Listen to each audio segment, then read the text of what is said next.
great questions coming in on the posting side of the platforms. Here's a great one. What makes a good accountability partner? What makes a good accountability partner? Let me give you a few qualities. Someone who themselves have successfully struggled with something. In other words, 2 Corinthians 1 puts it this way, that we comfort others, and accountability, by the way, is a form of comfort. We comfort others with the comfort by which we have been comforted by God. So that's why in the 12 steps, for example, step number 12, not step number 3, but step number 12 is to go help somebody else because you have gone through growth yourself. Because here's the thing, people that have gone through change will not let you slide on being accountable. They know what excuses look like. Okay, they also know what struggle and inability looks like. So if they've successfully changed or built something and they know what they're doing, okay, then they'll be better accountability partners. All right. Number 2, accountability takes, what's the word? It takes some edge. Okay. A knife has an edge to it. It's got to cut you a little bit. And what I mean by that is a good accountability partner is going to look at us, and as the Bible says, the wounds of a friend are better than the kisses of an enemy. So you got, or the flattering of an enemy. You got some people there, an accountability partner, and you're not doing what you said you were going to do. Oh, well, you're just so wonderful. I know you'll get to it, and I know you've had a hard time. No, that's flattery, or the kisses of an enemy. I mean, somebody's the enemy of the growth, at least.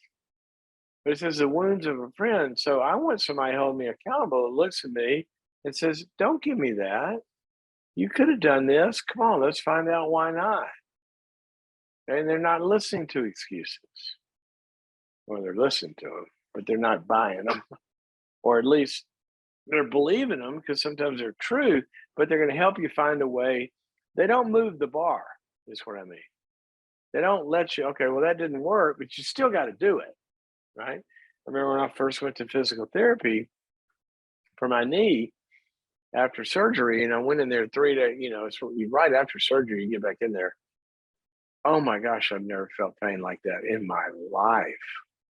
Sort of. One time, twice, 2 or 3 times maybe.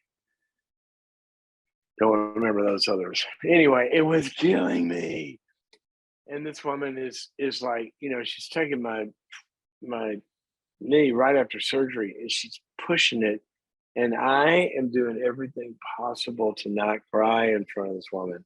It is killing me. And then after I got through the 10 reps or however many she did, I looked up, I was seeing stars. I was about to pass out, and I looked at her, and I'll never forget this. I said, do you have any idea what that feels like when you do that? She goes, I don't care.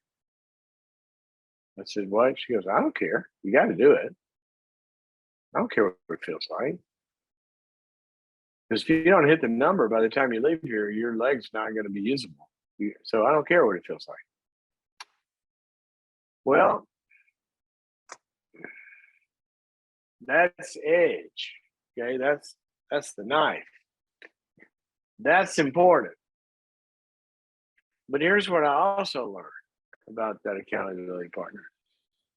I had that therapist for a few weeks, and then I flew back across the country, and I had to get, an ongoing therapist, and went to the new one, and I was kind of stuck,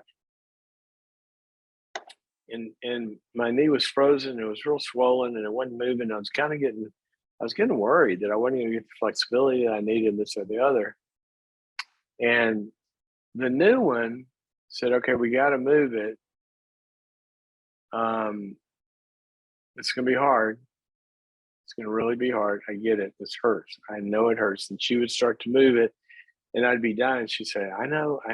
Stay with it. Stay with it. Come on. 5 more seconds. Come on. Hang on. I know.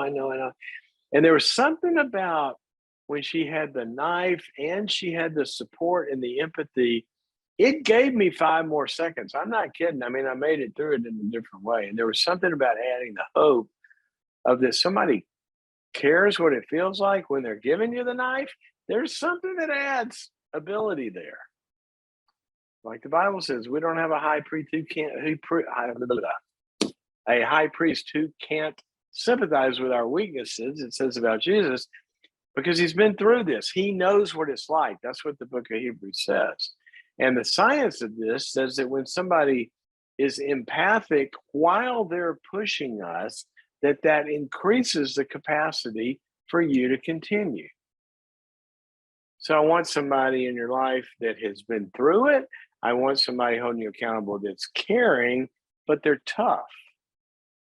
Okay? They go hard on the issue, but soft on the person. And I want somebody that's diligent, and I want somebody that brings some intelligence to the party.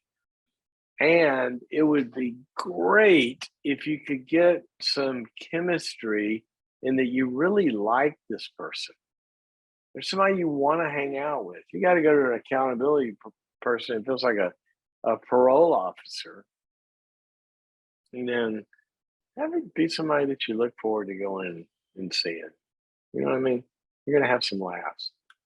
I would like all of that. And somebody you know that they really care about you getting better. They're not just in it for them.